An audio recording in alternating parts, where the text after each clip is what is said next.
graduating student. This is impossible. I held a golden plaque that said Best Graduating Student while my stepmother collapsed in her shop miles away, hearing my name on the radio. The same woman who starved me, who stole my school fees, who swore I would never amount to anything, had just heard the whole country celebrate the girl she tried to destroy. My name is Amara Okoro, and this is the story of how I went from hawking detergent in the sun to becoming the most honored student in my department. But nobody knew I did it all in secret. If my story touches you, don't keep it to yourself. Subscribe. Tell me in the comments where you're reading this from.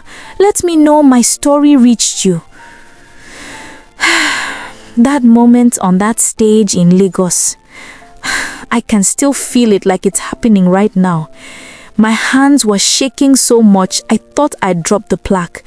The whole convocation hall was clapping for me, Amara Okoro, the same girl who used to balance a basin of detergent on her head, walking in the hot sun, begging people to buy. I couldn't control the tears. They just kept coming. All those nights I studied with my stomach empty, all those mornings I woke up scared that today would be the day Ngozi found out my secret. All those times people told me I was nothing. It all came rushing back. My mother's voice was in my head. The last thing she told me before she died, "You must rise no matter what happens." Mama, I thought. I rose. I actually rose. But while I was standing there on that stage, something else was happening. Miles away in Anambra State, Ngozi was sitting in her small shop, the one she used to force me to hawk for. She had her radio on like always, and then she heard it. The announcer said my name, Amara Okoro, Best Graduating Student, Mass Communication, Lagos. She heard them talking about how I came from humble beginnings, how I worked so hard, how I was an inspiration. The woman froze. Then she collapsed, just fell to the ground right there in front of her shop. Neighbors came running, shouting, "Ngozi, Ngozi!" They poured water on her face. They fanned her. When she finally opened her eyes, you know what she felt? Shame. Heavy, crushing shame, because everyone in that community was about to find out the truth. The girl she swore would never be anything, the girl she called a house girl, the girl she starved and beat, that same girl was now being celebrated on national radio. And soon, very soon, people would ask questions. They would want to know how Amara succeeded, and the truth would come out. But let me take you back to the beginning so you understand how far I had to climb. When I was small, before all the pain, before all the suffering, I had a mother. Her name was Chisom, and she made our house feel like music. I'm not even joking. She sang while she cooked. She laughed at everything, even small things. When my father Emeka came back from the market where he saw cocoa, she would dance around him and tease him. Our home was full of joy. My father loved us so much. He used to call me his jewel of my crown, that's what he said.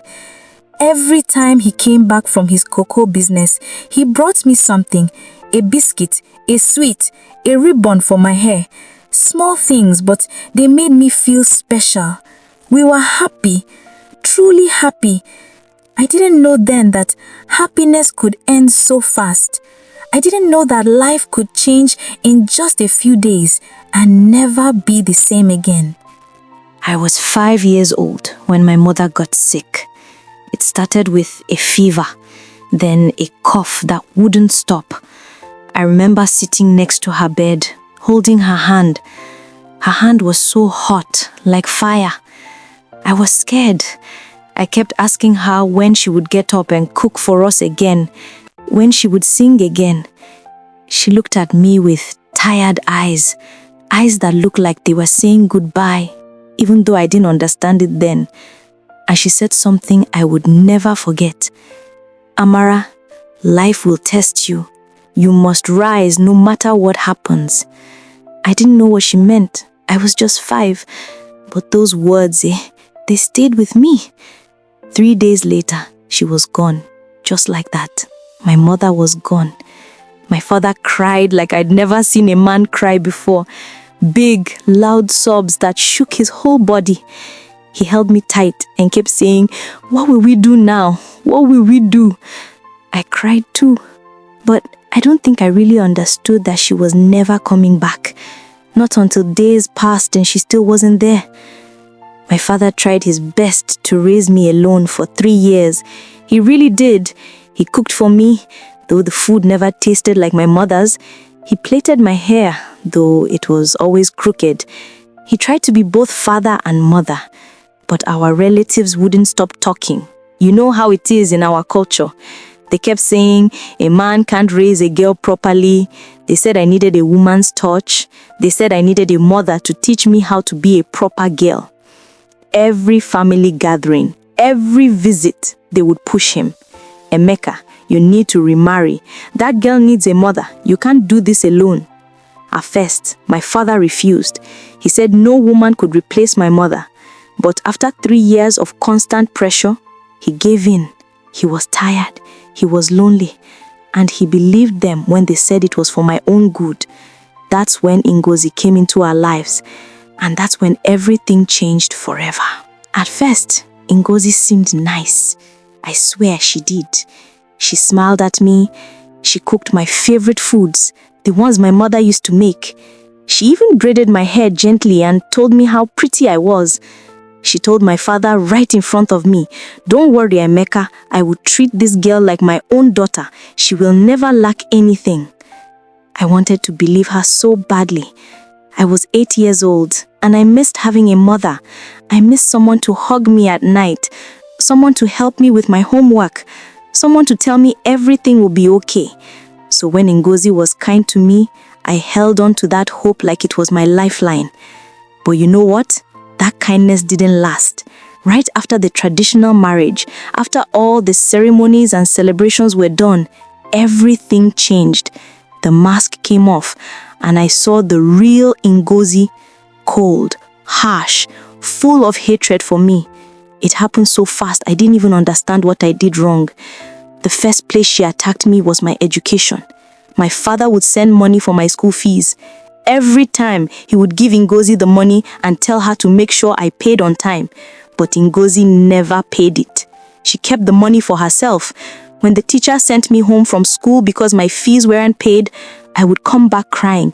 I would tell Ngozi, "They said I can't come back until we pay." And you know what she would do? She would look at me with cold eyes and say nothing. Then, when my father came home, she had her story ready. She told him I was lazy. She said I didn't want to study. She said I was wasting his money because I preferred to play outside instead of going to school. My father believed her. Every single word. Why wouldn't he? She was his wife. I was just a child, and I had no way to prove she was lying.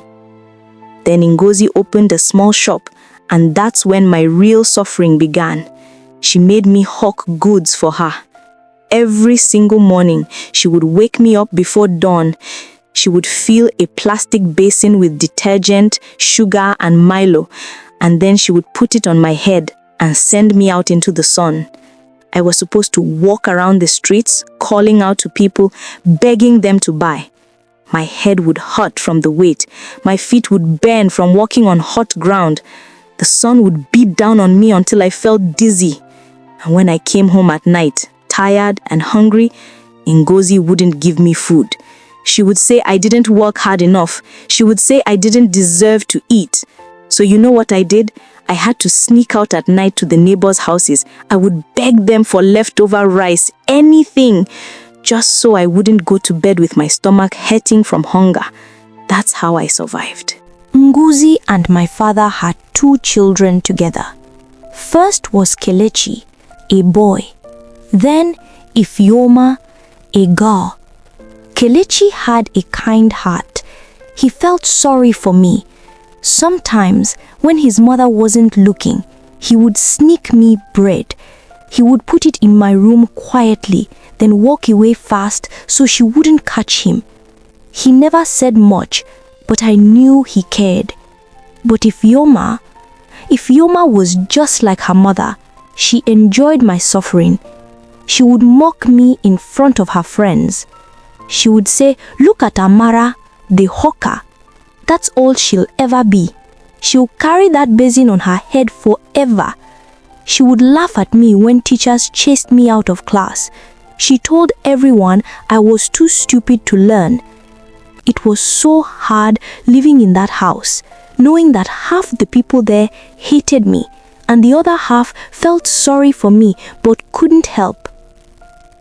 The worst days were the days the teachers chased me out of class. It would happen in front of everyone. The teacher would call my name and say, "Amara Okoro, where are your school fees? Your father hasn't paid. You can't sit in this class." Then they would point to the door. "Go home and don't come back until you pay."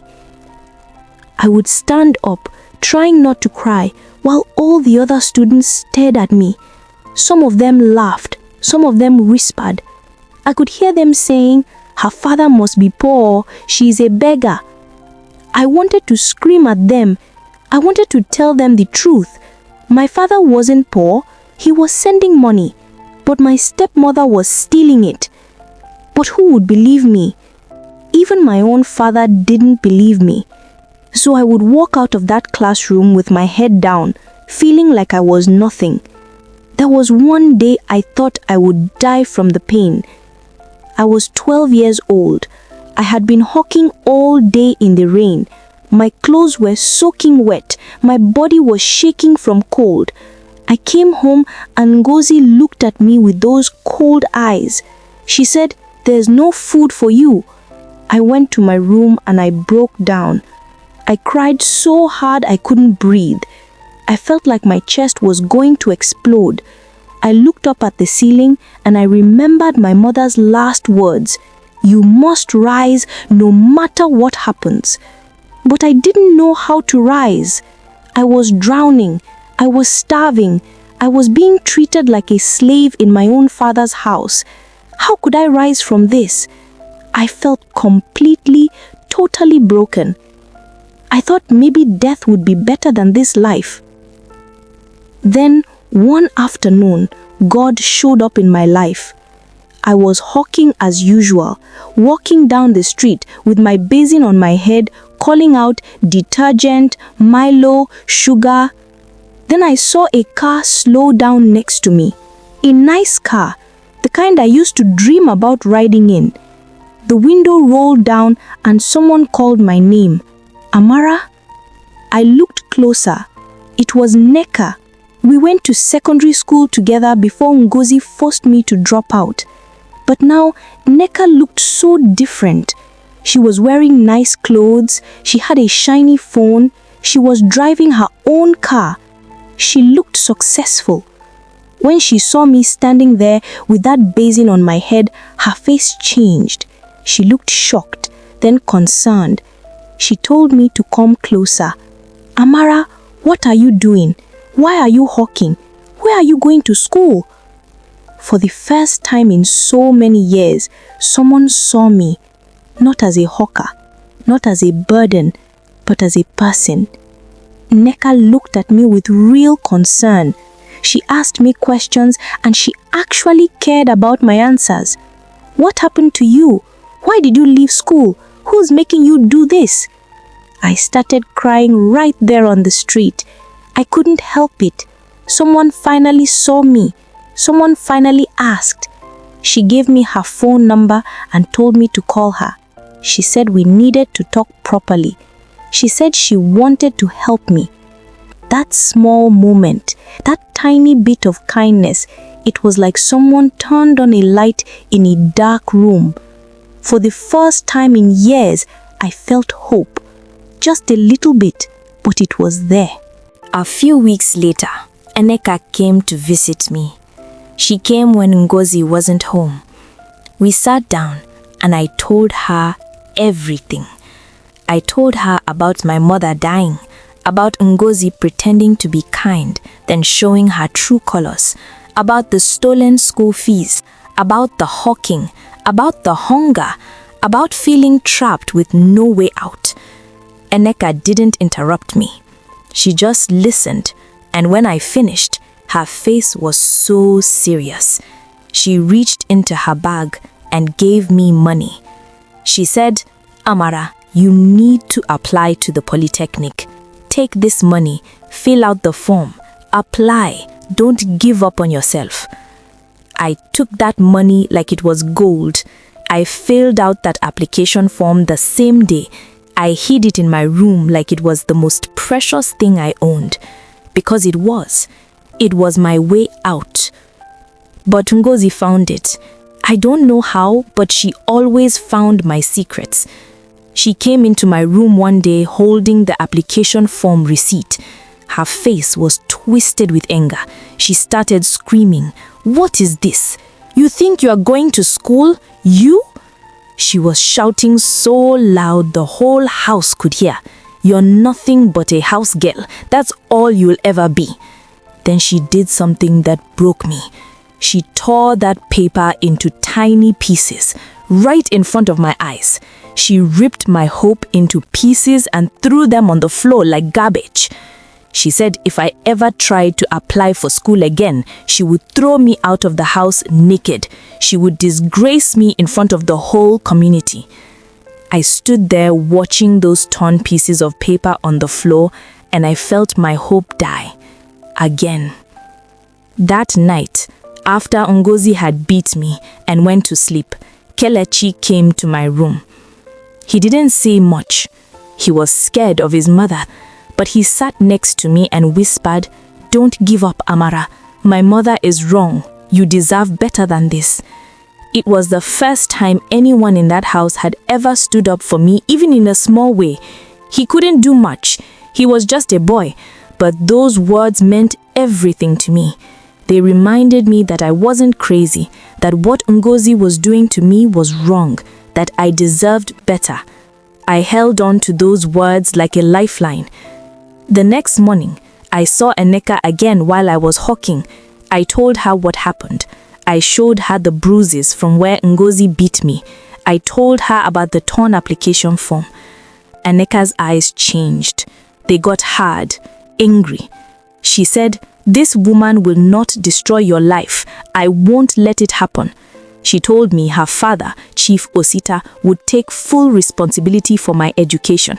She said he would pay for everything, registration, books, fees, everything. She said Ngozi couldn't stop my destiny. I didn't know if I should believe her. I had been disappointed so many times. But the way she looked at me, so determined, so angry on my behalf, I started to hope again. Maybe this time it would work.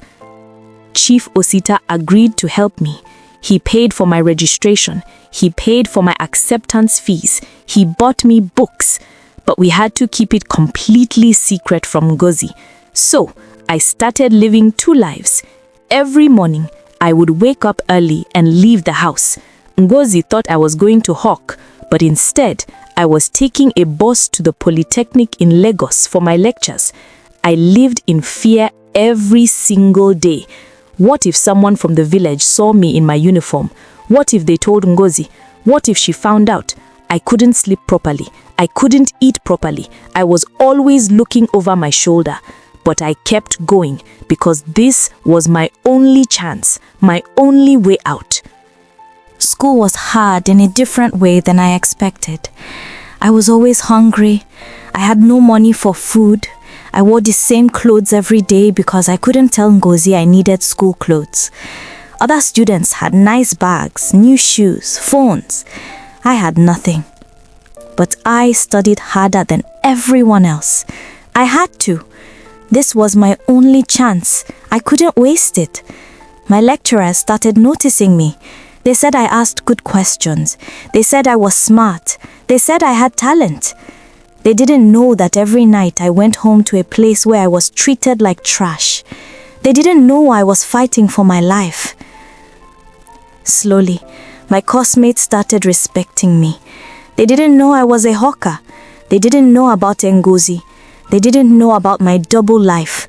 To them, I was just Amara, the smart girl who always scored high marks, the girl who helped them understand difficult topics, the girl who was going to be the best in the class. For a few hours each day, when I was at school, I got to be someone else, someone valuable, someone important, someone who mattered. And it felt so good. It felt like I was finally becoming the person my mother wanted me to be.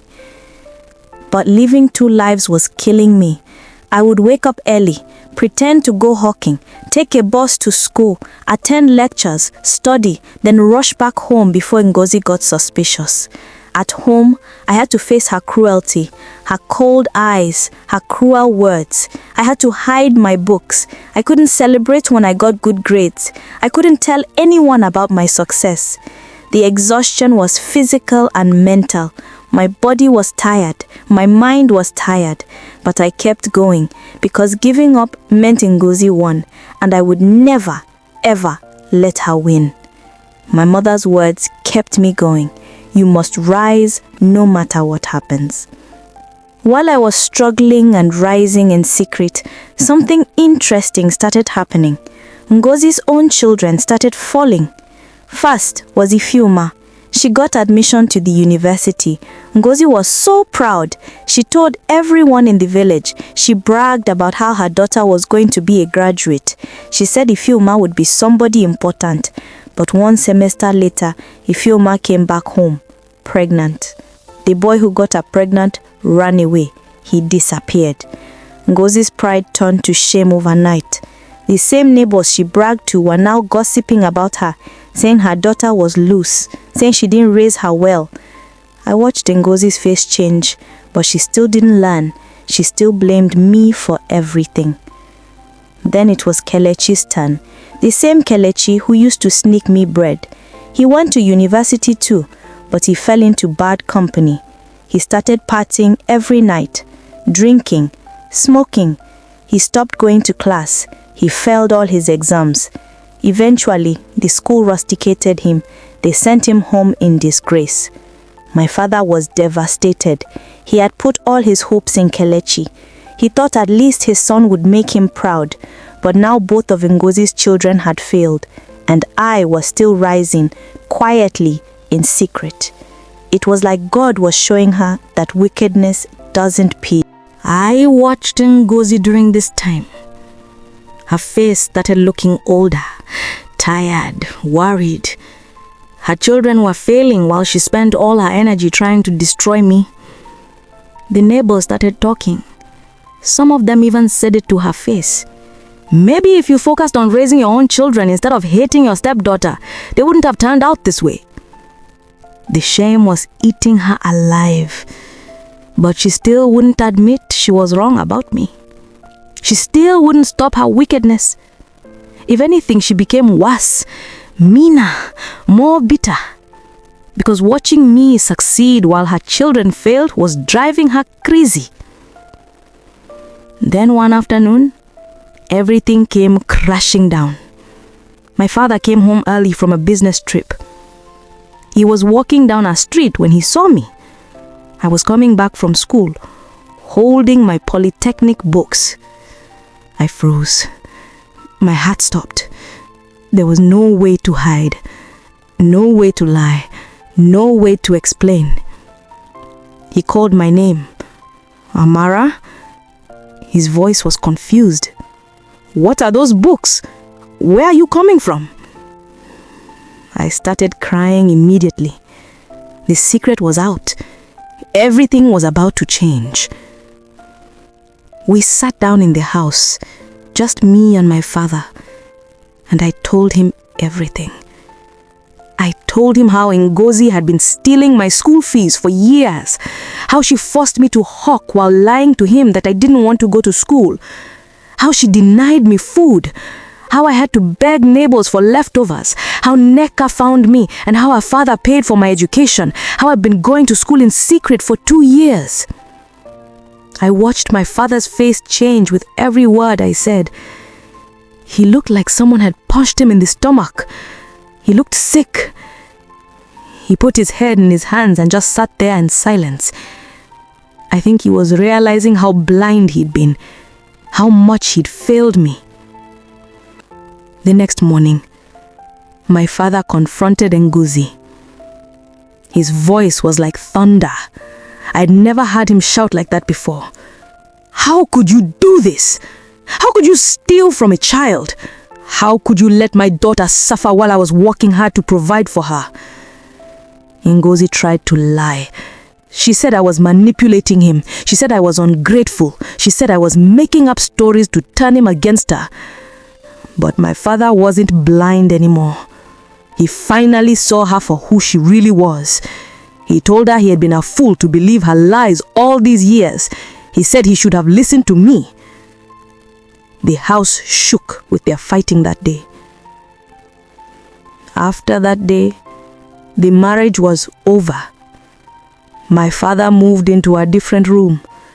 He stopped talking to Ngozi, except when he had to. His eyes were cold whenever he looked at her. The house became silent and tense. You could cut the air with a knife. But for me, something had shifted. The truth was finally out. My father finally knew what I'd been going through. That was a victory in itself. Even if nothing else changed, at least he knew. At least he believed me now. In my final years at the Polytechnic, I became a star. I wasn't hiding anymore. My father knew the truth. I could focus completely on my studies. I started winning awards.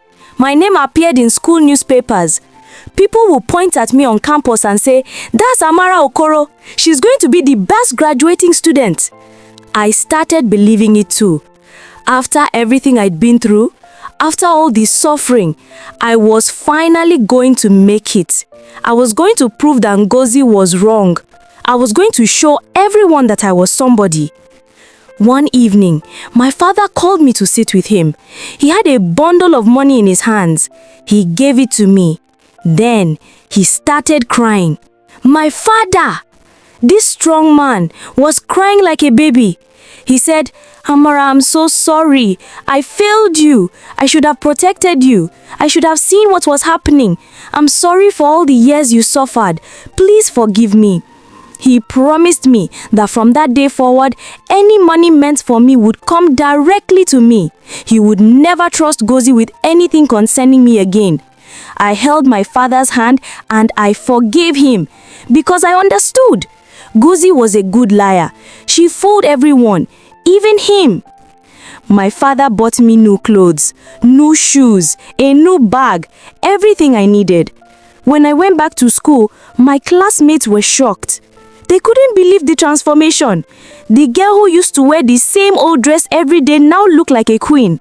They asked me what happened. I just smiled. I couldn't tell them the full story. Not yet. But inside, I felt like I was finally becoming who I was meant to be. I felt like I was shedding the skin of that suffering and stepping into my destiny. My father and I went to visit Chief Osita. My father wanted to thank him personally. When we got there, my father did something I'll never forget. He fell to his knees in front of Chief Osita. He was crying and thanking him. "You saved my daughter when I was too blind to see. You did what I should have done. Thank you, thank you." Chief Osita helped him up and said, "Your daughter saved herself. We just opened the door." My father held my hand tight and said to everyone there, "This is the pride of my family. This is my daughter." Back at home, Ngozi watched everything with bitter, jealous eyes. She saw my father's love for me. She saw my success. She saw her own children's failures. My father finally told her to stop. He looked at her with eyes like steel and said, "Don't ever speak Amara's name with hate again. If you do, you will regret it." Ngozi became quiet, angry, defeated. When my convocation was coming, she refused to attend. She said, I won't sit there and clown for that girl. I won't watch her disgrace myself. But we all knew the truth. She was the one who disgraced herself. And that brings us back to where we started, the convocation hall in Lagos. My name being called as the best graduating student, walking to that stage, receiving that golden plaque. My father, Chief Osita, and Neka sitting in the front row, crying with joy. My father was shouting, "That's my daughter! That's my Amara!" People turned to look at him. He didn't care. He was proud.